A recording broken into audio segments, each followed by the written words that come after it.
사회적 기업이라는 게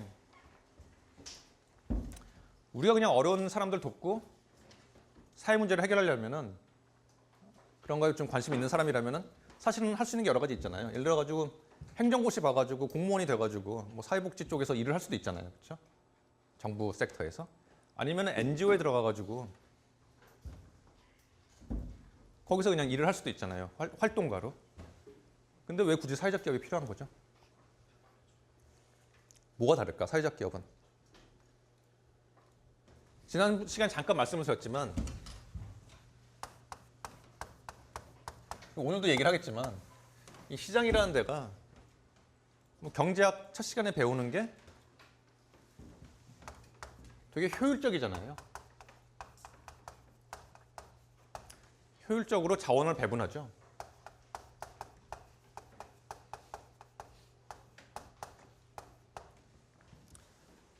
효율적으로 자원을 배분을 하는데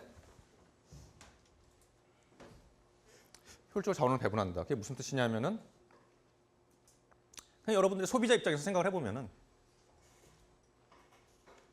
여러분들의 핸드폰이 필요하면은 시장에 나가가지고 보면은 애플 아이폰도 있고 삼성 뭐 갤럭시 폰도 있고 LG 폰도 있고 뭐 샤오미 폰도 있고 뭐 다양한 핸드폰들의 모델이 있잖아요. 옵션이 있잖아요. 그러면 여러분들이 가격이랑 품질을 잘 고려해봐가지고 그 중에 하나를 이제 선택을 하는 거잖아요, 그렇죠? 그러면은 거기서 선택을 많이 받는 기업들은 돈을 많이 벌게 되고요, 그렇죠? 그래서 이익을 많이 내게 되는 거고 소비자들이 아무도 선택해주지 않으면은 어떻게 되죠? 그냥 망하는 거죠. 시장에서 퇴출되죠. 계속 혁신을 이루어내고 소비자들이 원하는 품질을 만들어내는 기업들은 성공하고 그런 기업들은 돈을 벌고 또 그런 기업들은 투자를 받고 자원이 그렇게 배분이 되는 거죠. 또 우수한 인력들이 그 회사에 모이고 그렇게 하지 못하는 기업들은 소비자들이 결정해가지고 아무도 안 사면은 그냥 시장에서 퇴출당하는 게 그게 시장 논리잖아요, 그렇죠? 그러니까 자원은 효율적으로 배분될 수밖에 없죠. 그렇게 되면은 소비자를 만족시키는 기업은 살아남고 만족시키지 못하는 기업은 쫓겨난다. 그냥 그거잖아요. 그냥 간단하잖아요. 그게 시장이잖아요. 소비자들한테는 좋은 거죠. 근데 시장이 완벽하진 않은 거죠. 그래서 우리가 시장의 실패를 얘기를 하는 거죠. 시장의 실패라는 건 뭐냐면은 예를 들어서 핸드폰을 만들면은 내가 핸드폰을 잘 만들면 나는 돈을 많이 벌 수 있잖아요. 그러니까 나는 핸드폰을 잘 만들 인센티브가 있죠. 근데 예를 들어 가지고 내가 쓰레기를 버리면은 몰래 갖다가 뭐 하천에 갖다 버리면은 잡히지 않는 한은 나한테 아무런 페널티가 없는 거잖아요. 사람들이 인센티브에 따라서 움직이니까 시장에서는 예를 들어서 사회적으로 좋지 않은 재화나 서비스는 과다 생산이 되고요. 사람들이 자꾸 갖다 버리고요. 쓰레기를 갖다 버리고. 그리고 사회적으로 좀 다른 사람들한테도 내가 어떤 걸 만들었을 때 예를 들어서 뭐 양봉업자 같은 거죠. 내가 벌을 치면은 내가 돈을 벌지만 또 벌들이 많이 와가지고 꽃도 많이 피고 또 뭐 그 지역의 생태계가 좋아져가지고 그래서 꽃 따는 사람들, 뭐 꽃장사 하는 사람들, 과일장사 하는 사람들도 또 같이 성공할 수가 있잖아요. 그런 게 어떻게 보면 외부 효과라는 건데 그렇게 긍정적인 외부 효과를 만드는 그런 재화는 항상 과소 생산된다. 그게 시장의 실패죠. 그래서 시장 실패가 있으니까 그 문제를 해결하기 위해서 정부의 역할을 얘기를 했는데 그래서 아까 얘기한 것처럼 행정고시 돼가지고 또는 뭐 이제 뭐 그런 공무원 시험 봐가지고 공무원이 돼가지고 이제 그런 일을 할 수가 있는데 그렇게 해가지고 예산을 가지고 해보라고 그러니까 또 여기도 되게 문제가 좀 있었던 거죠. 되게 비효율적인 부분도 있고 또 어떤 정치에 의해서 정치 논리에 의해서 되게 영향받는 부분들도 있잖아요. 그래가지고 보면은 매년 12월 달쯤 되면은 그 예산 남은 거 다 쓰려고 막 다 멀쩡한 콘크리트 아스팔트 막 갈아엎고 그러잖아요, 그렇죠? 그리고 뭐 자기 선심성으로 막 이제 자기네 동네에다가 막 쓸모없는 예를 들어서 막 큰 시설도 만들고 예를 들어가지고 뭐 그런 일들이 일어나고 그러니까 정부의 어떤 비효율성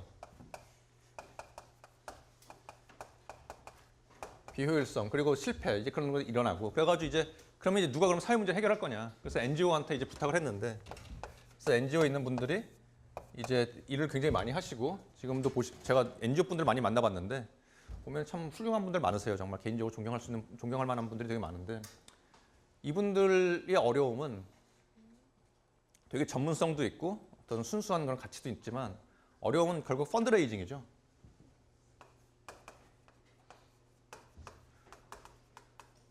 자금 조달이 되게 힘든 거죠. 왜냐하면 기부에만 의존을 하니까. 그래가지고 예를 들어서 이런 경우들이 있는 거죠. 올해는 기부를 많이 받아가지고 그 돈 갖고 되게 기쁜 마음으로 예를 들어가지고 아프리카에 가가지고 그 의료 봉사를 했어요. 의사들을 데리고 가가지고 약도 막 주고 막 그러고. 그리고 작년에도 했거든요.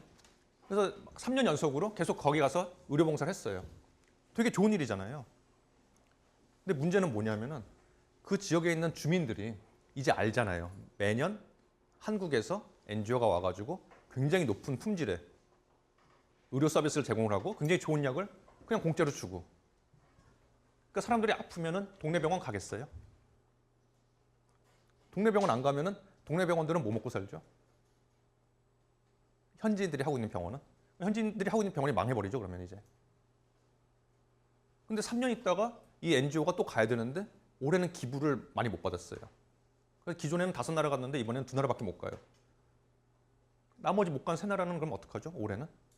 그 주민들은 계속 기다리고 있는데 안 오잖아요. 못 오잖아요. 돈이 없으니까 NGO는.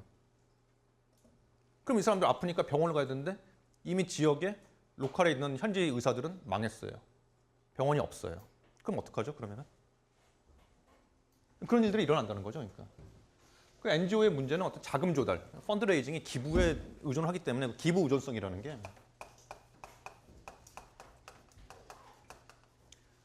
되게 취약한 거죠. 그러니까 한마디로 말해가지고 이런 게 우리가 원치 않았던, 생각지 않았던 결과들을 가져올 수 있다는 거죠. 그래서 사회적 기업이 이 모든 문제를 해결할 수는 없지만 그래도 하나의 어떤 대안으로서 이 기존의 어떤 방법들과 사회 문제를 해결하기 위한 방법들과 같이 공존을 하면서 같이 협력을 하면서 문제를 해결해야 되는데 사회적 기업의 기본적인 아이디어는 자립이죠, 자립. 자조자립이죠. 스스로 서포팅하는 거죠. 셀프 서포팅이죠. 그러니까.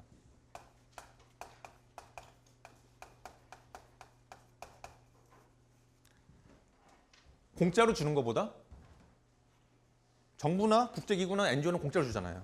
공짜로 주는 것보다 우리가 아주 낮은 가격으로 조금씩이라도 돈을 예를 들어서 받으면서 사업을 해가지고 이 사업이 계속 유지가 되게 하는 거죠. 그래서 조금씩 이익을 내면서 지속 가능하게 가고 그러면서 현지에 예를 들어서 의사들과도 협력을 하고 현지인들과도 그러면서 그런 생태계도 같이 살려주고 이제 그런 일들을 하자는 거죠. 그러니까. 그래서 이익을 내야 된다. 기업이니까. 되게 중요한 거예요. 사회적 기업은 이익을 내는 게 되게 중요한 거예요. 그러니까 많이 낼 필요는 없지만 조금이라도 내서 자립하는 게 되게 중요하다. 근데 이익을 내기 위해서 그러면은 우리가 경영의 논리를 가져다 쓰자는 거죠. 그러니까.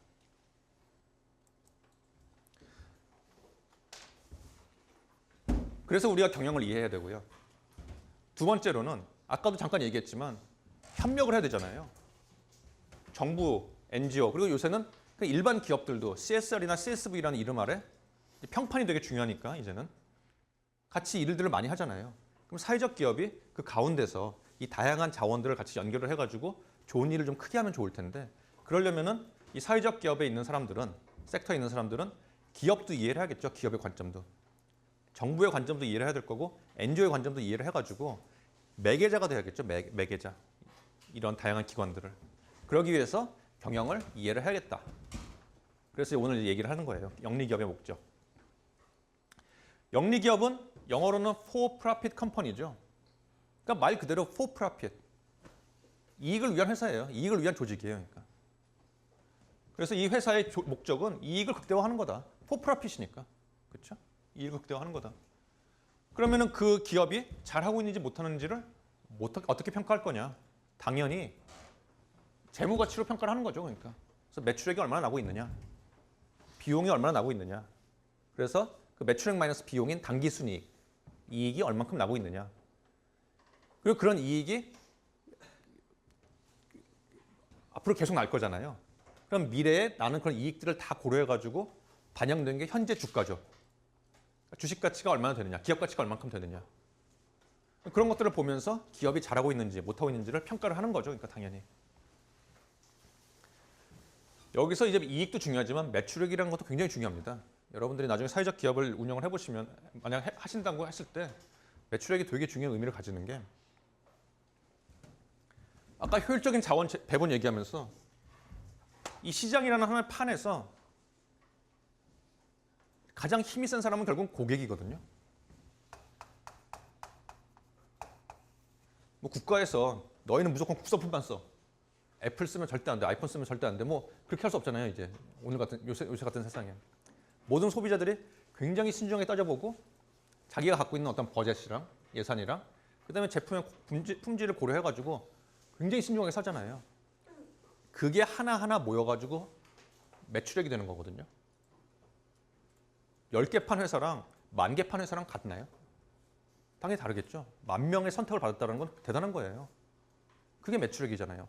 시장 점유율이라는 게 어떤 한 시장에서 이 회사가 시장 점유율을 50% 가지고 있다. 이 회사가 10% 가지고 있다는 거는 그만큼 많은 고객들에게 인정을 받았다는 얘기예요. 그 매출액이라는 게 굉장히 중요한 거예요. 기업에서는. 그렇죠? 시장에서는. 이 문제는 이런 성과를 내기 위해서 자원을 쓰는 거죠. 그래서 광고도 해야 될 거고 마케팅도 하고 R&D도 하고 뭐 인건비도 지급을 하고 좋은 사람들 데려다가 자원을 이렇게 배분을 해야 되는데 문제는 어떤 회사도 자원이 무한정 있지는 않죠. 동네 구멍가게도 자원이 무한정 있지 않고요. 애플이나 구글도 아무리 큰 회사지만 걔들도 자원이 무한정 있는 건 아니잖아요. 모든 회사는 자원 제약이 있거든요. 그렇죠. 그 자원 제약 내에서 어떤 식으로 효율적으로 배분을 해가지고 성과 지표를 향상시킨 것이냐가 기업한테는 굉장히 중요한 의사결정인 거죠. 그래서 우리가 경영학을 배우는데요. 경영학이라는 거는 기본적으로는 자원의 효율적인 배분을 통해서 기업의 성과를 제고하려고 노력하는 다양한 기능 또는 활동에 대해서 연구하고 거기서 나온 지식들을 정리해 놓은 거예요. 그냥 경영학이라는 거는. 그래서 여러분들이 만약 경영학 수업을 들으면은 대부분 이제 이런 과목들을 듣거든요. 경영 전략, 그다음에 생산 관리, 인사 관리, 마케팅 관리, 재무 관리, 회계학, 경영 정보 시스템 뭐 이런 과목들이 이제 기본적인 과목들인데요. 거기다 뭐 국제 경영 또 추가해가지고 이제 하는 경우들이 있는데 여러분들이 이제 사회적 기업을 만약 한다고 그랬을 때 이런 내용들에 대해서도 어느 정도 좀 이해는 좀 하고 있는 게 이제 좀 좋습니다. 그래가지고 이런 수업들을 여러분들 좀 알아서 아니면 좀 그런 뭐 인터넷에서 찾아보면은 또 그런 강의들이 많이 있으니까 보시는 건 좀 좋은 것 같고요. 여기 있는 분들 중에서 특히 진짜로 나중에 사회적 기업을 운영을 하겠다 또는 벤처 기업을 운영하겠다라는 생각이 있는 분들은 제가 제일 먼저 추천하는 건 회계학이에요. 왜냐하면 회계학이라는 게 랭귀지거든요. 랭귀지. 언어예요. 여러분들이 컴퓨터 이제 공학이나 예를 들어서 공대에 있는 학생들은 컴퓨터랑 대화를 해야 되니까 컴퓨터 언어 배우잖아요. C 뭐 배우고 자바 배우고 뭐 그런 거 배우잖아요. 저도 C 수업도 한번 들었고 그랬었는데 그게 언어잖아요. 그냥 거기서는. 외국인이랑 대화를 하려면 외국어를 배워야 되잖아요. 뭐 영어, 불어, 독일어 배우잖아요. 기업인들이랑 얘기를 하려면 회계를 배워야 돼요. 그래서 회계라는 언어를 이해를 하고 있어야지 기업인들이랑 어디서 이익이 빵꾸가 났고 어떤 부분을 더 해야지 매출액이 증가하고 막 그런 내용들이 있잖아요. 어떤 전략을 써야지 예를 들어가지고 뭐 영업이익이 증가할 거다. 뭐 그런 내용들을 그냥 쉽게 커뮤니케이션 되려면은 회계학을 이해를 하는 게 되게 중요합니다. 그래서 회계 원리 과목 정도는 꼭 듣는 것이 밖에 나가면 학원들 많거든요. CPA 그 준비반들이 있는데 거기서 한 달짜리 그냥 회계 원리 과목도 있어요. 그런 거 그냥 하나 들으시면은 충분합니다. 되게 도움이 많이 될 거예요. 만약 나중에 사업을 하실 생각이 있으면은. 경영 성과에서 성과가 되게 중요한데 그 주요 이해관계자가 주주랑 고객이다. 그래서 첫 번째로 중요한 건 주주 가치 극대화죠. 그러니까 요새 여러분들 뭐 많이 들어보셨잖아요. 신문에서 주주 가치를 극대화해야 된다. 왜냐하면 주주가 기업의 주인이잖아요. 지분율만큼 기업을 소유하고 있는 거잖아요. 그 주주 가치라는 건 결국 기업 가치라는 게 주가 곱하기 주식수죠. 예를 들어서 주가가 한 주당 10,000원이고 총 발행 주식 수가 1,000주면은 그 회사의 기업 가치는 1,000만 원인 거죠. 그러니까 예를 들어 가지고. 근데 이 주가라는 게 어떤 의미가 있느냐면은 주식시장에서 투자자들의 그 특정 주식, 예를 들어서 삼성이라는 주식에 대해서 수요와 공급이 있는 거죠. 이게 너무 올랐네? 그러면 파는 사람도 있을 거고요. 그럼 공급이 더 많겠죠. 이게 너무 싸다. 저평가됐다 그러면 살려는 사람들이 더 많겠죠. 왜냐하면 오를 거니까 앞으로. 오를 거라고 예상이 되니까. 그런 식으로 수요와 공급이 막 왔다 갔다 하면서 주가가 결정이 되죠. 그래서 미래 전망이 좋으면 주가가 올라갈 거고요. 미래 전망이 나쁘면 주가가 떨어질 거잖아요. 그렇죠? 그러니까 그런 주가라는 게 결국 기업의 어떤 미래 현금 흐름에 대한 전망이다. 그래서 이게 되게 중요하게 여겨진다라고 얘기를 할 수가 있고요. 그 다음에 중요한 게 고객 가치 극대화죠. 아까 얘기했지만 시장에서 주인은 고객이죠. 시장의 주인은 고객. 그냥 우리들인 거죠. 시장의 주인이. 그래서 고객이 느끼는 가치가 되게 중요하고 그 고객의 가치에 따라서 사람들이 비교를 해가지고 선택을 한다. 그 선택이 결국 매출이 되는 거고요. 그래서 그걸 탑 라인이라고 그러죠. 손익계산서를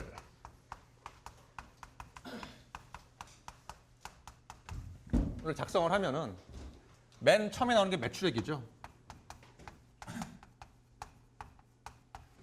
매출액이 예를 들어서 10억이다. 그러면 이제 매출액에서 그 다음에 나오는 게 매출 원가거든요. 예를 들어 가지고 아이폰을 만드는데 뭐 재료비도 들고 그렇죠? 그 다음에 또 공장 직원들 인건비도 지급을 해야 될 거고요.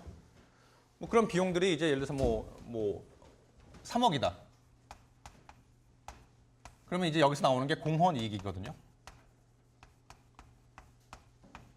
공헌 이익이 10억에서 3억 빼면 7억이 되는 거죠. 그 다음에 공헌 이익에서 그 다음에 우리가 지급하는 게 판매 관리비인데요.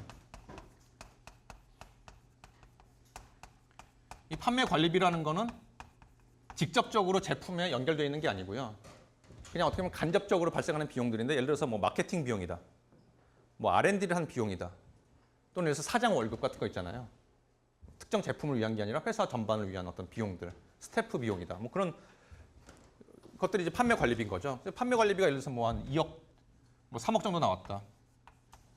그렇게 되면은 영업 이익이 4억 원이 되는 거죠.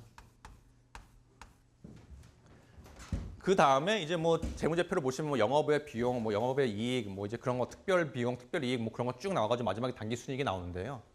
근데 이제 그거는 회계 원리 배우시면 그런 걸 배우시면 되는 거고 여러분들이 적어도 이 수업 시간에는 그냥 여기까지만 아시면 되겠어요. 나중에 여러분들이 비즈니스 플랜을 만들 때도 제가 여러분들한테 앞으로 3년치 여러분들 사업을 했을 때 3년치 정도의 예상 재무제표가 어떻게 될 거냐라고 물어볼 거거든요. 기말 발표 때. 그러면 여러분들이 이 정도까지만 만드시면 되겠어요. 우리가 매출액을 10억 정도 잡고 있다. 그 이유는 우리가 우리가 파는 제품은 한 개당 예를 들어서 10,000원인데 뭐 그거를 뭐 몇 단위를 팔면은 매출액이 10억이 예상이 된다. 그 다음에 그 제품 하나 만드는데 원가가 뭐 한 30% 들기 때문에 이거는 한 3억 정도가 매출 원가고 그래서 공헌 이익은 그냥 이거 빼면 7억이니까 간단하고요. 판매 관리비가 예를 들어서 우리가 이제 뭐 직원이 4명인데 이 사람들 월급, 그다음에 뭐 마케팅 비용 얼마, 뭐 R&D 하는데 비용 얼마, 그리고 뭐 기계 사와서 감가상각하는데 얼마, 뭐 그런 식으로 해서 판매 관리비가 뭐 3억 정도 들어서 영업이익이 4억이 나올 거고 이게 앞으로 3년 동안 이렇게 나오면은 뭐 예를 들어서 첫 해에는 손실을 보지만 둘째는 뭐 대충 좀 똔똔이 되고 예를 들어서 그냥 그 손익분기점을 넘을 거고 셋째 해에는 좀 이익이 조금 날 거다. 예를 들어서 그런 식으로 이제 만드는 거죠. 여러분들의 계획을. 이거는 꼭 막 되게 정확하게 만들기를 제가 기대하는 건 아니고요. 왜냐하면 미래를 어떻게 알아요, 우리가. 지금 뭐 회사도 없는데. 근데 제가 원하는 건 여러분들이 한번 해보는 거예요. 이런 논리가 있다는 거를. 그리고 이런 논리를 여러분들이 제시를 해야지 나중에 투자도 받을 수 있고 또 대회 나가서도 이건 결국은 어떻게 보면 내가 이런 거를 할 수 있다는 걸 보여주는 거거든요. 이런 거에 대해서 개념이 있다 나는. 그래가지고 여러분이 너무 막 정확하게 하려고 할 필요는 없고요. 그냥 이런 식의 어떤 포멀러티를 어떤 포맷을 쭉 따라갈 수 있으면 그걸로 충분합니다. 그래서 이제 이거를 제가 얘기하고 싶었던 거는 제일 위에 있잖아요. 맨 위에. 재무제표에서 맨 위에 있으니까 이걸 우리가 탑 라인이라고 부르고요. 탑 라인이라고 부르고 요게 제일 바닥에 있잖아요.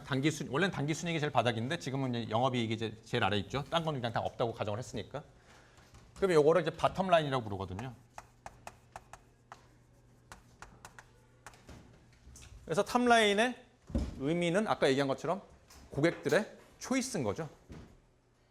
100명이 선택을 했느냐, 10만 명이 내 제품을 샀느냐에 따라서 탑라인이 달라지는 거죠. 이건 시장의 선택이고요. 이거는 얼만큼 경영을 잘했느냐입니다. 그러니까 아무리 매출이 크다 하더라도 비용이 더 크면은 손실이 나겠죠. 그럼 그런 기업은 운영이 잘못된 거죠. 지속 가능하지 않은 거죠. 물론 첫 해는 그럴 수도 있어요. 첫 해, 둘째, 처음에 사업 처음 시작해가지고 비즈니스를 막 디벨롭하고 있을 때는 그럴 수도 있는데 예를 들어서 사업을 만든 지 5년이 넘었고 10년이 넘었는데 계속 손실이다 그러면은 그건 문제가 있는 거죠. 그런 건 빨리 접어야 되죠. 그런 사업은. 바텀 라인이라는 거는 경영에 대한 얘기인 거죠. 그러니까 이건 고객에 대한 문제고요. 이거는 경영에 대한 문제입니다. 경영을 지금 잘하고 있느냐. 바텀 라인이. 나중에 얘기를 하겠지만 요새 사회적 기업을 얘기를 할 때는 트리플 바텀 라인이라는 걸 얘기를 합니다.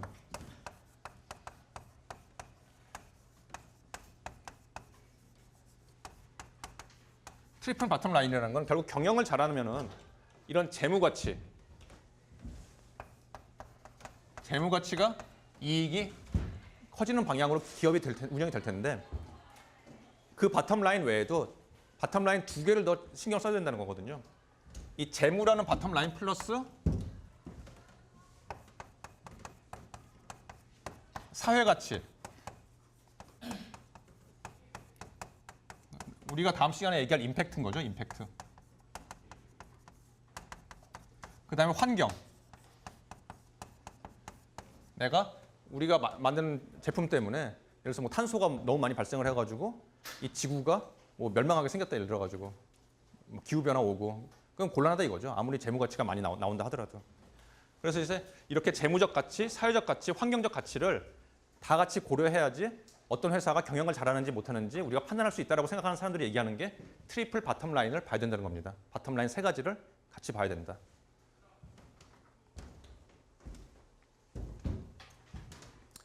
그래서 저희가 지금 바텀 라인까지 얘기를 했고요. 이제 아까 얘기한 것처럼 시장 점유율이라는 거는 그래서 우리 회사가 시장 점유율이 70%다. 우리 회사 시장 점유율이 5%다. 그 얘기는 우리 제품이 상대적으로 얼만큼 경쟁력이 있느냐를 얘기를 하는 거다. 일반적으로는. 근데 항상 그런 건 아니다.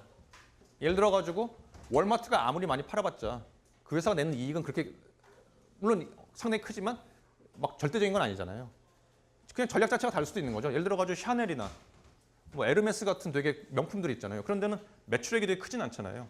시장 점유율이 크진 않지만 이익을 굉장히 많이 내죠. 그냥 전략이 다를 뿐이죠. 그럴 경우에는. 그래서 이 시장 점유율이라는 게 기본적으로는 경쟁력을 얘기하긴 하지만 항상 그게 뭐 다는 아니다. 전략에 따라서는 어떤 경우에는 시장 점유율은 크지 않더라도 수익성을 더 중요하게 생각하는 경우도 있다. 뭐 그런 얘기를 좀 할 수가 있겠고요.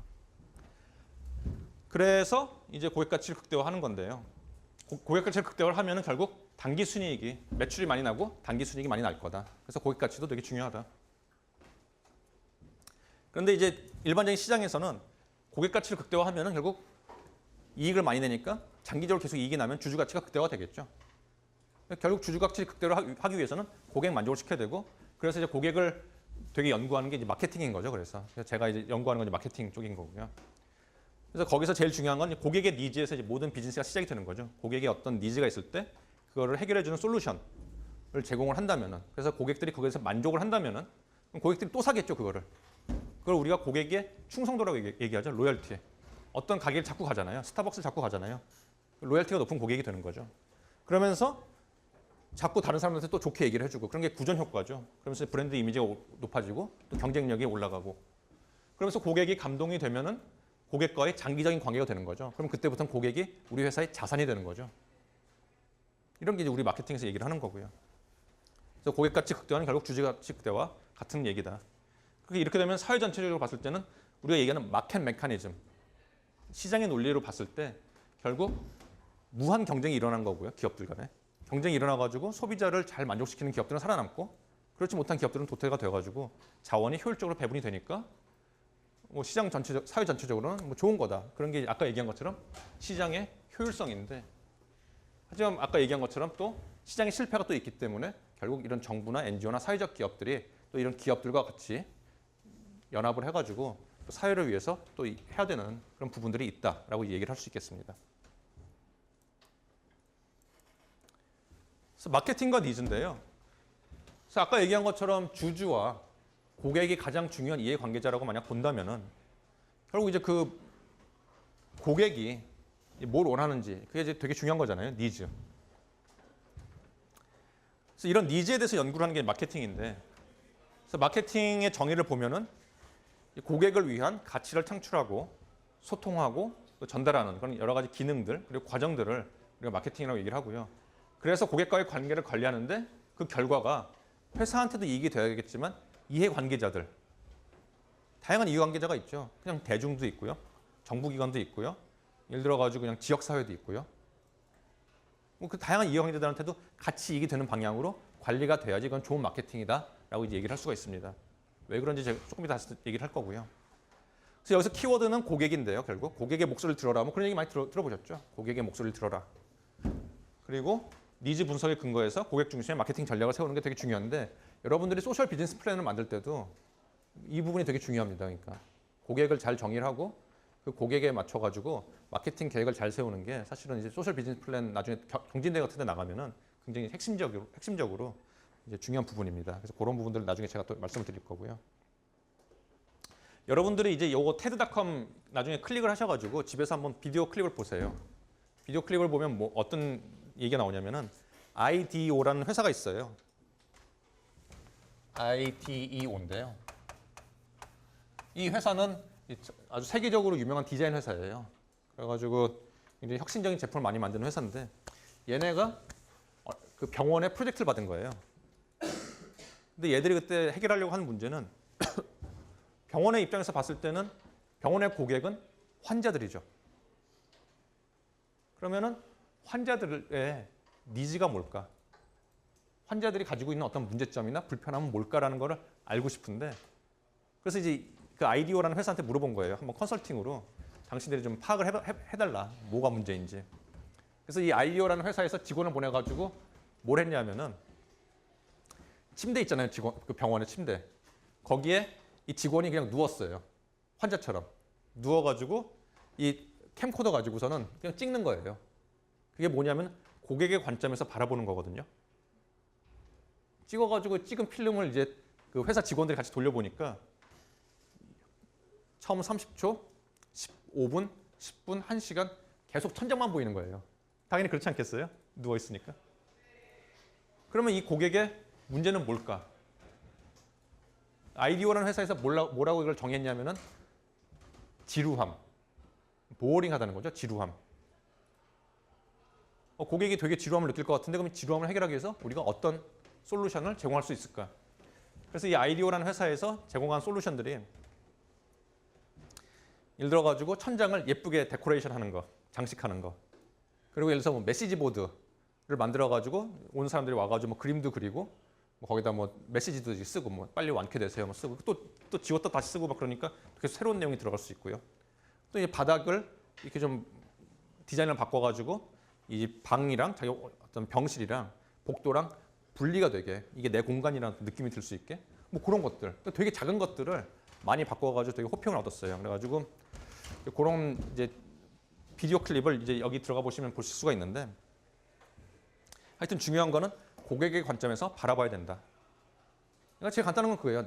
내가 고객이면 살까? 여러분이 어떤 물건을 만들어 놓고서는 냉정하게 내가 고객이면 내가 정말 돈을 낼까? 이걸 위해서? 내 친구들이 이걸 살까? 친구들한테 물어보면 대부분 사준다고 얘기를 하는데, 그렇죠? 친구들이니까. 모르는 사람한테 사라고 그랬을 때 살까? 그거를 이제 되게 냉정하게 생각을 해봐야 된다는 거죠. 그래서 고객 중심 마케팅 전략을 이제 세울 때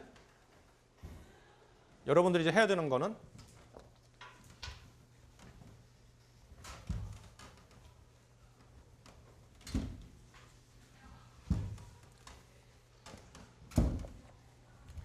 고객의 니즈가 있잖아요. 특히 니즈 중에서 기존의 기업들이 해결해주지 못한 부분이 만약 있다면은 그걸 이제 언맷 니즈라고 그러잖아요. 아직 충족되지 않은 니즈. 그런 게 있다면 여러분들한테 기회가 되는 거죠. 사업 기회가 되는 거죠. 그래서 그런 니즈를 찾아가지고 언맷 니즈, 아직 충족되지 않은 니즈를 찾아가지고 거기에 대해서 솔루션 여러분이 제공을 하는 거죠. 그게 제품이 될 수도 있고요. 뭐 서비스가 될 수도 있고요. 그렇죠? 무슨 앱이 될 수도 있고요. 뭐 그런 걸 이제 제공을 하는데 그럼 그 솔루션이 가지고 있는 어떤 여러 가지 장점들이 있을 거잖아요. 장점 내지 특징.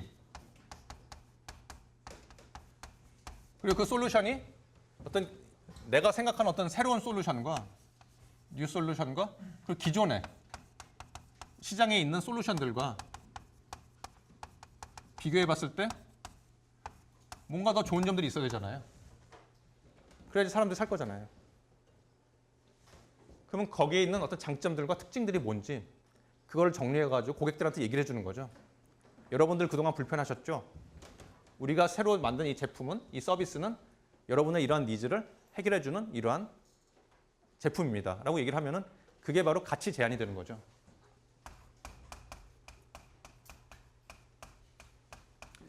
가치 제안은 영어로 value proposition이죠. value proposition. 사실은 이게 되게 핵심적인 거죠. 가치 제안이 스스로 생각해봐도 또는 뭐 그냥 모르는 사람한테 가서 물어봤을 때 그거 정말 말 되네? 라는 얘기를 못 듣는다면은 별로 뭐 전망이 없는 거죠. 그러니까. 가치 제안을 할 때 굉장히 중요한 요소 중에 하나가 차별화예요.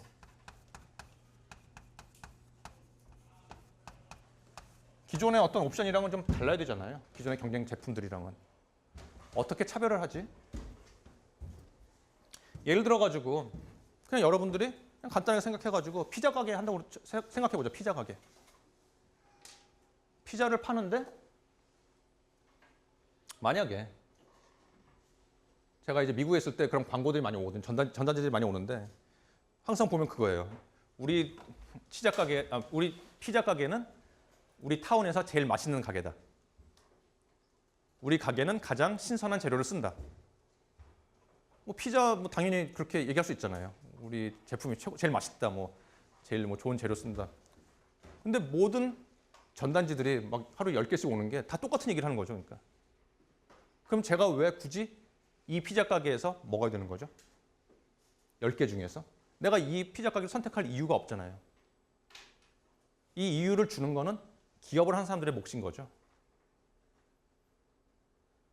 회사 측에서 나한테 얘기를 해야 되는 거죠. 설득을 해야 되는 거죠, 나를. 이 많은 경쟁자들 중에서 우리 피자 가게에서 피자를 먹으라고 설득을 해야 되는 거죠. 예를 들어서 도미노 피자 한번 생각해 볼까요? 도미노 피자. 도미노 피자는 처음 들어올 때 기존에 경쟁자들 많았잖아요. 근데 거기서 우리는 되게 맛있는 피자 가게고 피자고 좋은 재료를 쓴다라고 얘기를 하면은 뭐가 다르죠? 소비자들이 선택을 할까요?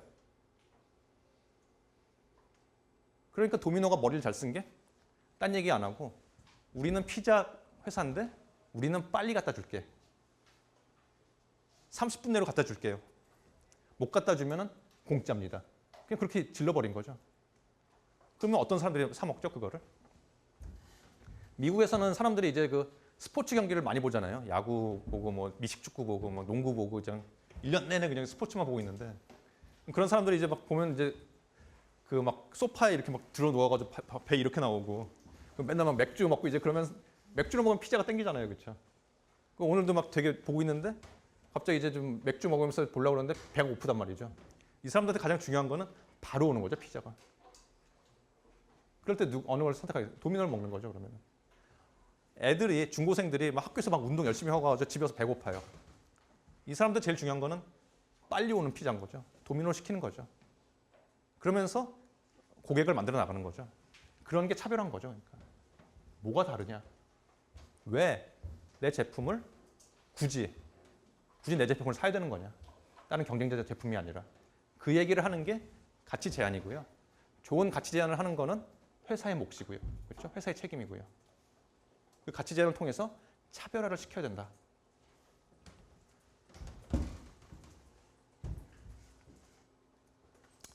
그래서 이 전략에 대해서 얘기를 하면은 우리가 지금 고객 중심 마케팅 전략이 되게 중요하다고 지금 얘기를 하고 있는데 고객 중심 뭐 중요한 건 되게 당연한 거고 그래서 가치 제안까지 잘 해야 될 거고요. 전략이라고 하면 이제 두 가지인 거죠. 하나는 경쟁, 또 하나는 자원 배분.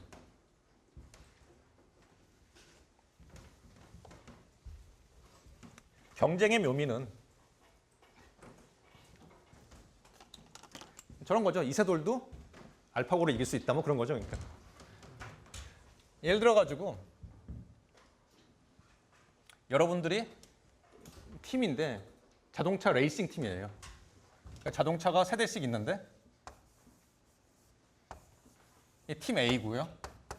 팀 B도 자동차가 세 대가 있는데 경주를 이제 하는 거예요. 속도가 50km per hour, 1시간에 50km, 40km hour, 30km per hour. 여기는 45km 시간당 35km hour, 25km per hour. 팀 A랑 팀 B가 있는데요. 자동차를 세 대씩 갖고 있어요. 경주를 해야 되는데 뭐 이기는 팀한테 예를 들어서 10억을 주기로 했어요. 이겨야 되잖아요, 그러면은. 여기는 50, 40, 30이고 시속. 여기는 시속 45, 35, 25예요. 그러면은 객관적으로 봤을 때 A팀이 B팀보다 더 스펙이 좋잖아요. 경쟁력이 더 높잖아요. 그런데 팀 A가 무조건 이기는 건 아니죠. 여러분들이 경쟁 순서만 잘 붙이면은 팀 B 입장에서는 25랑 50이랑 붙이고요. 45랑 40이랑 붙이고 30이랑 30을 붙이면은 이건 뭐 당연히 질 거고요. 이거는 이기는 거죠. 만약에 세 팀 붙어가지고 2승 1패로 3전 2승제로 한다고 그러면은 B팀도 이길 수 있는 거죠. 전략만 잘 쓰면은. 그런 게 전략인 거죠. 자원은 이쪽 자원이 더 훌륭하지만 게임의 룰에 따라서 어떻게 배분하냐에 따라서 B도 이길 수 있다. 그런 게 전략인 거죠. 그러니까 한마디로 말해서.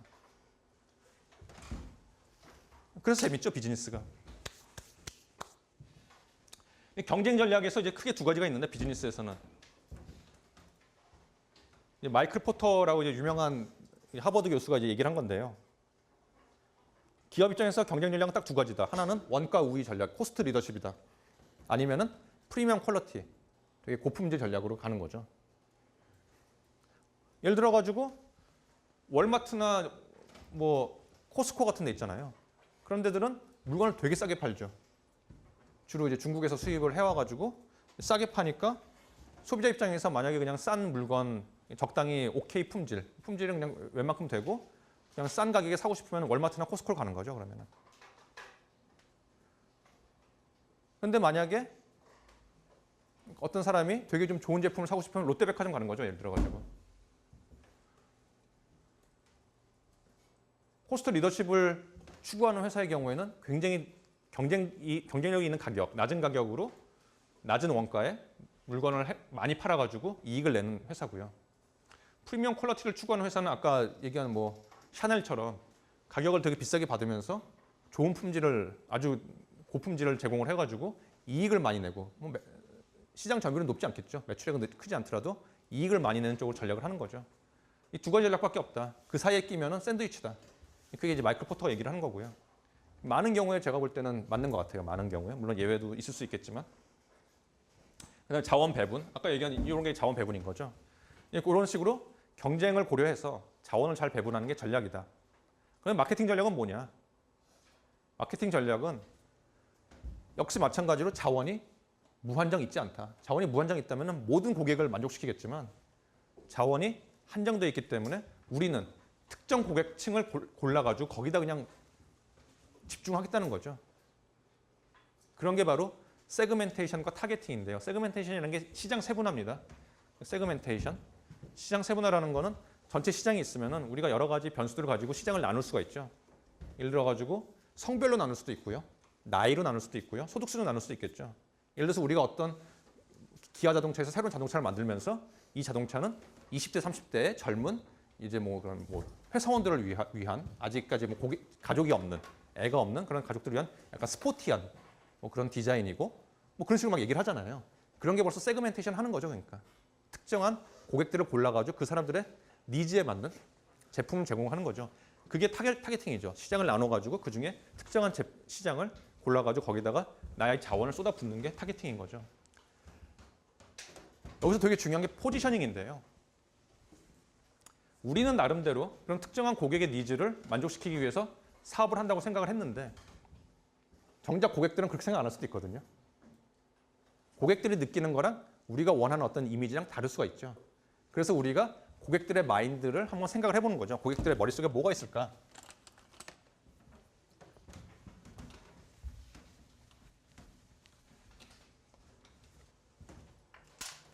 그래서 우리가 고객의 머릿속에 들어가 있다고 가정을 하고 퍼셉추얼 맵이라는 걸 만드는데요.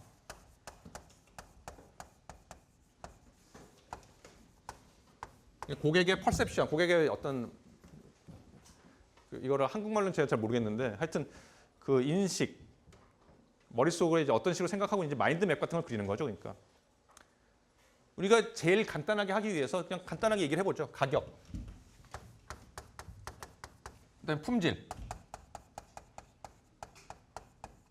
가격 비싼 거 하이, 가격 로우, 품질 로우, 품질 하이. 그렇게 보면 아까 얘기한 것처럼 코스코나 월마트는 뭐 이런 데 있는 거죠. 그러니까 가격도 낮고 품질도 낮은 그런 쪽에 이제 위치해 있을 거고요. 소비자들의 마음속에. 그다음에 그래서 롯데백화점 그런 데는 가격도 좀 비싸고 품질도 높은 뭐 그런 데 이제 위치해 있을 거잖아요. 그렇죠? 그럼 예를 들어서 우리가 새로운 어떤 뭐 그 리테일러를 만든다고 그랬을 때 어떤 뭐 유통망을 만든다고 그랬을 때 우리 유통망은 우리가 생각하기에 이 정도가 있으면 좋겠다. 아니면 이 정도가 있으면 좋겠다. 우리가 원하는 아이디얼 포지션을 정하는 거죠. 회사 입장에서. 우리의 컨셉은 이런 거야. 우리는 품질은 어느 정도 괜찮지만 가격도 이제 뭐 낮고 하지만 얘네랑 월마트랑은 약간 이런 게 약간 달라. 그런 식으로 포지셔닝을 하는 거죠. 그리고 그 포지셔닝이 고객의 마음속에서 정말 그렇게 생각이 될 수 있도록 우리가 노력을 해야 되는데 그게 이제 포지셔닝이라는 거죠. 이 포지셔닝을 할 때 우리가 쓰는 툴이 마케팅 믹스라고 부르는데 마케팅 믹스가 이제 4P예요. 4P. 4개의 P인데 프로덕트,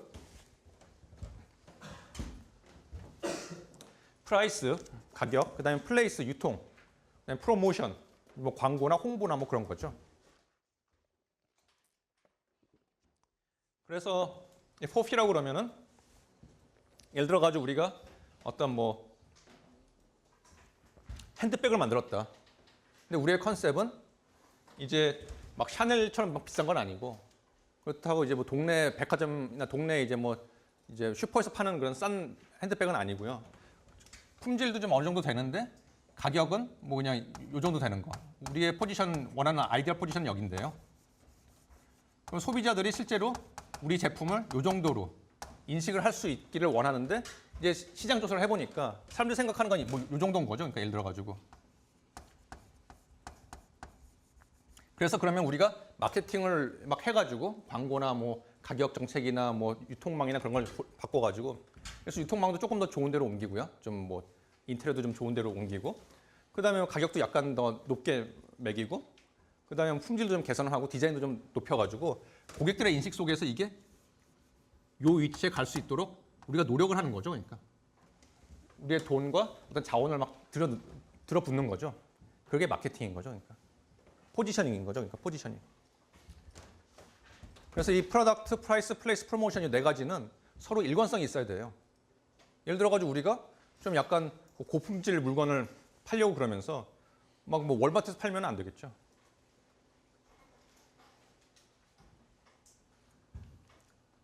그러니까 그런 네 가지의 4P가 서로 일관성 있게 잘 구성이 되고 근데 뭐 어떤 게 일관성이 있고 어떤 게 일관성이 없느냐. 판단 기준은 고객의 니즈인 거죠. 우리가 타겟을 삼은 목표 고객의 니즈가 이 부분인데 그 부분에서 봤을 때 우리의 제품이, 우리의 가격이, 우리의 유통망이 그리고 우리가 사용하는 홍보나 마케팅, 광고가 다 일관성 있게 구성이 되고 있는지를 평가해야 된다는 거죠. 이게 포지셔닝이고요. 그 과정에서 결국 시장 이 고객 중심 마케팅 전략을 세웠을 때 성공의 열쇠는 차별화에 있다. 그러니까 차별화라는 거는 나음보다 다름, 뭔가 어떤 식으로 다르게 포지셔닝 하느냐가 되게 중요하다라고 이제 얘기를 할 수가 있고요. 그래서 여기까지 얘기한 게 일반 기업에서 쓰는 경영 논리예요. 그러니까 이런 거를 일단 이해를 하시고 일반 기업의 경영 논리는 이런 거다라는 걸 이해를 하시고 그러면은 사회적 기업은 어떻게 경영해야 되지? 그걸 좀 얘기를 해보자는 거죠. 이제 지난 시간에 잠깐 얘기했지만 영리 기업은 이익을 극대화하는 거고요. 그러기 위해서 고객 니즈를 만족시키는 솔루션을 제공해야 되고 그 과정에서 제약 조건을 고려해서 경쟁 전략을 짜는 거죠. 하지만 사회적 기업은 임팩트를 극대화한다. 임팩트라는 거는 사회 문제를 해결하는 거라고 했죠. 지난번에 세너지 말씀드리면서 걔들은 돈만 벌면 무조건 화장실 짓는 거죠. 왜냐? 걔들이 원하는 사회 변화는 설사병으로 죽는 아이들이 없어지는 거죠. 궁극적으로는. 그리고 당장 다 없어지진 않겠지만 계속 큰 폭으로 줄여나가는 거죠. 걔들이 원하는 임팩트는. 그거를 극대화하겠다. 그래서 걔들이 갖고 있는 도구, 사회적 문제 또는 고통을 해결하는 솔루션이 프랜차이즈, 화장실 프랜차이즈 사업인 거죠. 제약 조건, 이익을 내야 된다. 많지는 않더라도 안정적으로 이익을 조금씩 내가지고 자립을 해야지 지속 가능하게 할 수 있다. 이 부분이 NGO랑 다른 거죠. 똑같이 선한 의도로 하지만 자립을 한다는 점. 이 부분이 NGO랑 다른 거죠. 약점.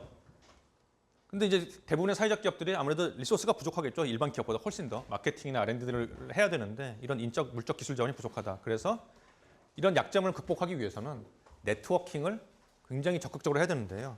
그 네트워킹을 하는 방법은 이런 사회적 기업들이 추구하는 그런 이슈들이 사회적으로 공감을 얻기가 되게 쉽기 때문에 다양한 정부나 NGO나 회사들과 협력할 수 있는 여지가 되게 많다. 그래서 그들을 잘 이해하고 어떤 협력 포인트를 잘 찾아낸다면은 그걸 통해 가지고 사회적 기업이 충분히 저번에 트리플랜 얘기한 것처럼요. 많은 기관들을 연결하는 어떤 가운데에 어떤 장을 마련해주는 플랫폼이 될 수 있다. 그 플랫폼의 목표는 사회 문제 해결이다. 임팩트를 만드는 거다. 그렇게 얘기를 할 수가 있겠습니다. 그래서 네트워킹 되게 중요하고요. 좋은 사회적 기업은 뭐냐 그러면은 아까 우리가 얘기를 하기를 일반 기업은 고객의 니즈가 되게 중요하다. 일반 기업은. 사회적 기업은 페인이 중요합니다. 페인. 페인이라는 게 고통이죠. 사람들이 뭔가 고통을 받고 있는 거거든요. 말라리아로 죽어가는 사람들 또는 설사병으로 죽어가는 아이들 다 고통이잖아요. 그게. 그 고통에서 시작을 합니다. 고통을 어떻게 해결할까? 그 고통에 대한 솔루션을 찾는 거죠. 일반 비즈니스는 언맷 니즈, 아직 충족되지 않은 니즈에 대해서 솔루션을 찾으면 성공하는 거죠. 돈을 많이 버는 거죠. 근데 사회적 기업은 페인, 사람들의 고통에 대해서 솔루션을 만들어내는 게 사회적 기업이 할 일인 거죠. 그러니까. 그게 큰 차이입니다. 사회적 기업과 일반 기업. 시작 포인트가 다른 거죠. 그래서 그럼 고통을 계속 해결해 나가면서 임팩트를 만들고 궁극적으로는 사회혁신을 추구하는 거다.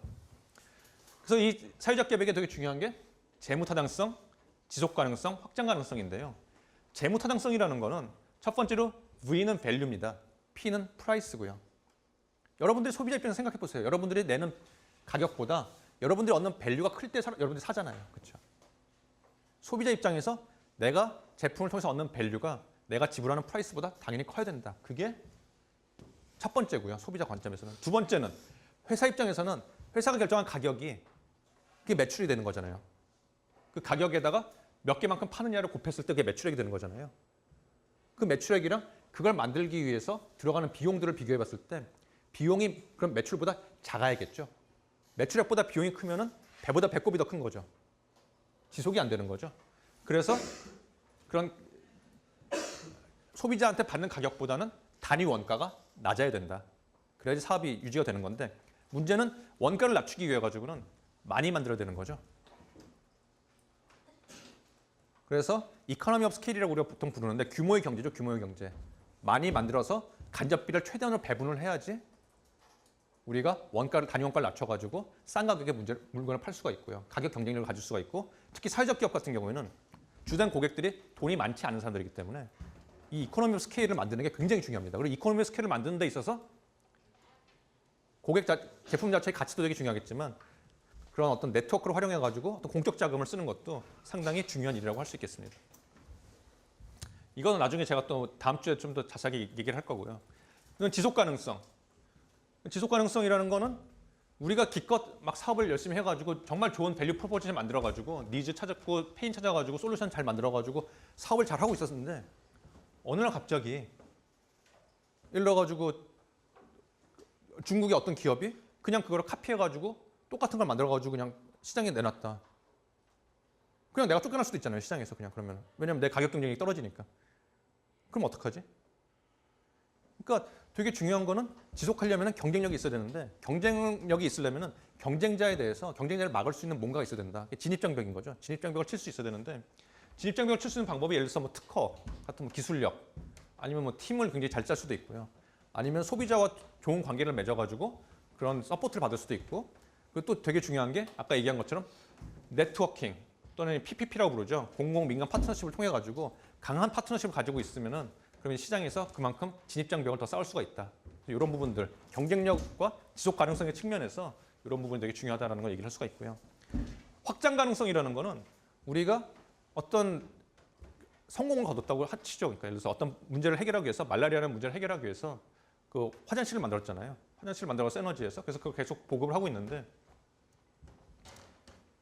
예를 들어가지고 10년을 했는데 화장실을 예를 들어서 100개밖에 못 만들었다. 그것도 뭐 충분히 의미는 있는 거지만 혁신은 아니잖아요. 그런 게. 세상을 바꾸는 건 아니잖아요. 그라민뱅크 같은 경우에 30년 동안 하면서 예를 들어서 뭐 700만 명이었나요? 그때 우리 그때 봤을 때. 그리고 그중에 50%가 자립을 했다. 그 정도면 임팩트가 있는 거죠. 그런 거. 상당한 규모의 임팩트가 있는 거죠. 사회 혁신을 이룬 거죠. 그러니까 기업들이 사회적 기업들은 궁극적으로는 어떻게 하면은 우리가 좋은 일을 만들어낼 수 있는 안정적인 메커니즘을 만들고 이거를 확산을 해가지고 보다 많은 사람들한테 그 혜택이 돌아갈 수 있도록 할 것이냐. 그것을 계속 고민해야 된다는 거죠. 그게 바로 스케일러빌리티, 확장 가능성입니다. 그래서 이게 시장을 확대하는 부분일 수도 있고요. 아까 세그멘트 얘기를 했는데 처음엔 이 세그멘트 시작을 해가지고 나중에 또 다른 세그멘트 처음에 예를 들어서 뭐 20대 남자에서 시작을 해가지고 그다음에 뭐 20대 여자, 뭐 30대 남자, 30대 여자 그런 식으로 계속 확장할 수도 있고 아니면 처음에는 방글라데시에서 시작을 했는데 그걸 예를 들어서 뭐 인도네시아에서도 하고 뭐 말레이시아에서도 하고 예를 들어서 베트남에서도 하고 그런 식으로 확장할 수도 있고요. 지역적으로. 아니면 또 비슷한 관련 사업으로 이제 진출할 수도 있고 그래가지고 어쨌든 그런 식으로 계속 사업을 확대시켜 나가면서 임팩트를 더 크게 만들고 그래서 그게 사회 혁신으로 이어지게 하는 그런 메커니즘을 만드는 게 확장 가능성인 거죠. 그래서 우리가 사회적 기업이 좋냐 안 좋냐 그걸 평가할 때 재무적 타당성, 지속 가능성, 확장 가능성 요걸 보고선 우리가 판단을 한다. 그렇게 아시면 되겠어요. 그리고 여러분들이 나중에 그런 소셜 비즈니스 경진대회 같은 데 나가시면은 여러분들의 비즈니스를 이런 기준으로 심사위원들이 평가를 할 겁니다. 그러니까. 그래서 이 부분에 대해서 여러분들이 잘 준비가 돼 있으면은 좋은 결과를 거둘 가능성이 높아지는 거죠. 이 소셜 비즈니스 플랜이 궁극적으로는 여러분이 팀 프로젝트를 하면서 이걸 하시면 됩니다. 그러니까. 이게 여러분들의 팀 프로젝트 과제 포맷이에요. 그러니까. 여러분들의 비즈니스 개요. 그래서 여러분의 회사 소개, 여러분이 이제 뭐 3명이나 4명에서 팀을 만들었잖아요. 그럼 우리 팀은 누구로 이루어진 뭐 팀입니다. 그냥 간단하게 쓰시면 되고요. 뭐 길게 쓰실 필요는 없어요. 그리고 비즈니스 모델, 우리가 가지고 있는 기본적인 비즈니스 모델은 뭐 이런 거다. 그리고 가치 제한, 아까 밸류 프로포지션 얘기를 했는데 우리가 그냥 일반 기업이면은 파이낸셜 밸류만 얘기하면 돼요. 근데 우리가 이제 사회적 기업이기 때문에 파이낸셜 밸류 외에도 소셜 밸류랑 인바이러먼탈 밸류를 같이 얘기를 하면서 근데 인바이러먼탈 밸류는 있을 수도 있고 없을 수도 있어요. 그건 뭐 상황에 따라 다른데 기본적으로 어떤 우리가 사회적 가치와 재무적 가치를 같이 추구를 하는지 그걸 좀 얘기를 해야 된다는 거죠. 우리 회사의 정체성인 거죠, 이게 그러니까 결국. 그리고 우리 회사에 가지고 있는 비전과 미션. 지금은 미약하지만 나중에 우리가 궁극적으로 꿈꾸는 건 이런 거다. 이제 그런 얘기를 하는 거죠. 이게 비즈니스 개요고요. 그다음에 이제 시장 기회죠. 마켓 어퍼튜니티. 그래서 첫 번째로 해야 되는 게 문제 파악이다. 근데 문제가 그냥 일반 기업은 니즈를 파악을 하는 건데 사회적 기업은 페인, 고통, 사회적 문제를 파악을 하는 거다. 그렇죠? 여러분들이 관심 있는 사회적 문제를 파악을 하시고요. 그래서 그거 갖고 문제를 정의를 하는 거죠. 예를 들어서 뭐 1년에 160만 명이 설사병으로 죽고 있다. 그렇죠? 근데 그 이유가 화장실이 없어서 그렇다. 그럼 화장실을 우리는 제공을 하는데 그럼 프랜차이즈 화장실을 제공을 하겠다. 그런 게 여러분의 솔루션이 되는 거죠. 예를 들어가지고. 경쟁자 분석은 지금 그래가지고 화장실을 예를 들어서 뭐 국제기구에서 막 만들어주고 있는데 그래서 이게 지금 몇 개 정도 만들어졌는데 보니까 운영이 잘 안 되더라. 운영이 잘 안 되는 이유가 뭐 청소도 잘 안 하고 고장나도 고치는 사람이 없더라. 이런 문제를 해결하기 위해서는 우리가 좀 비즈니스를 좀 도입을 할 필요가 있다. 그런 얘기를 하는 거죠. 그러니까 경쟁자 분석이라는 거는. 그래서 이런 문제 정의와 경쟁자 분석이 일반 영리 기업이랑 사회적 기업이 약간 다르죠. 페인에서 시작하고 그다음에 그 페인을 해결하기 위해서 기존의 국제기구라든가 아니면 무슨 NGO라든가 그러면서 어떤 일들을 하고 있는지 근데 그런 부분이 어떤 부분이 좀 부족한지 그런 것들을 파악하는 게 경쟁자 분석입니다. 그래서 어떻게 하면은 우리가 그 문제를 더 해결하는데 좀 공헌할 수 있을지 이거 생각을 해보는 거죠. 이 시작이고요. 그다음에 여러분의 솔루션. 그래서 여러분의 제품이나 서비스, 그다음에 뭐 워킹 모델이나 프로토타입 같은 거 이제 얘기를 하시면 되고 여러분이 가지고 있는 특징이나 장점. 아까 얘기했었죠. 특징이나 장점. 이게 가치 제한 얘기인 건데요. 그다음에 여러분이 가지고 있는 경쟁력 또는 어떻게 진입장벽을 쌓을 건지 뭐 특허를 낼 거라든가 예를 들어 가지고 아니면 뭐 네트워킹 어떻게 할 거라든가 네트워킹 한다면 누가 파트너가 될 건지 뭐 그런 얘기를 좀 해야겠죠. 그다음에 이제 하는 게 시장 분석입니다. 그래가지고 시장 분석은 여러분의 소비자를 이제 분석을 할 거고요. 소비자 분석하면서 타겟 커스터머가 누군지, 타겟 어떻게 보면 수혜자가 누군지 그런 것들 이제 얘기를 할 거고, 그다음에 시장 규모 분석 및 예측 그걸 해야겠죠. 그래가지고 이제 마켓을 좀 더 분석을 한 다음에 그다음에 이제 우리가 보통 얘기하는 환경 분석이라고 그러는데요. 여기서 인바이러먼탈 애널리시스라는 거는 정치적인 환경, 경제적인 환경, 기술적인 환경, 아니면 규제 환경 그런 환경들을 얘기를 하는 겁니다. 그런 환경들을 쭉 분석을 해보면은 그 특정한 나라, 예를 들어 우간다, 뭐 탄자니아에 갔을 때 어떤 것들을 우리가 고려해야 되는지 그러면서 스왓 어널리시스 할 수가 있죠. 스왓은 스트렝스, 위크니스, 우리 기업의 강점과 약점, 그리고 O랑 T는 어퍼튜니티랑 트레트죠. 기회 요인과 위협 요인을 분석을 해가지고 스왓 어널리시스를 하는 거고요. 그 다음에 중장기, 단기 실행 전략을 이제 인플레이션 스트래티지를 하는 건데요. 그게 이제 우리가 지금까지 얘기한 그 마케팅 전략을 세우는 겁니다. 그러니까 여기서 마케팅 전략을 세우고, 그다음에 예상 재무제표 아까 얘기한 것처럼 3년치 이제 재무제표를 만들고, 그다음에 결론 체크리스트가 재무 타당성, 지속 가능성, 확장 가능성 측면에서 우리가 어떤 부분이 강점이 있고 어떤 부분이 아직 좀 미약한지 그런 얘기를 좀 하시면서 마지막으로 이제 예산 및 자금 요청. 우리가 지금 예산이 이 정도 있는데 이 정도 필요한데 자금은 이 정도 이제 필요하다. 그래서 이제 이러면 이제 투자를 받을 수가 있겠죠, 여러분들이. 경진대에서도 이제 이런 걸 요구를 하고요. 그래서 이런 식으로 우리가 소셜 비즈니스 플랜을 만들 건데, 그래서 여러분들이 중간 발표 때까지는 비즈니스 개요, 시장 계획, 그다음에 시장 기회 해결책까지 여기까지가 한 10페이지, 15페이지 정도가 이제 중간 발표 때 이제 하시는 거고요. 기말 발표 때는 시장 분석이랑 요 결론 부분, 요 부분을 이제 하시면은 이제 한 세트가 다 될 겁니다. 여러분들한테 제가 처음부터 굉장히 높은 기대를 갖고 있는 거 아니거든요. 저도 이제 그동안 많이 지도를 해봤기 때문에 처음에 이제 지금 하시려면은 좀 황당하실 수도 있는데 좀 맨 땅에 헤딩하는 약간 그런 느낌 있잖아요. 그런데 그냥 무작정 하다가 보고 그다음에 특히 중간 발표를 하면서 서로 이제 상대방들이 딴 사람들이 한 거 보잖아요. 그러면 이 팀은 이걸 되게 잘하고 어떤 팀은 이걸 되게 잘하고 막 팀마다 다르거든요. 그걸 서로 보면서 배우면은 그 다음에 확 늡니다. 그러니까 기말 발표 준비할 때. 제가 그런 걸 많이 경험을 했기 때문에 그런 건 진짜 걱정하지 마시고요.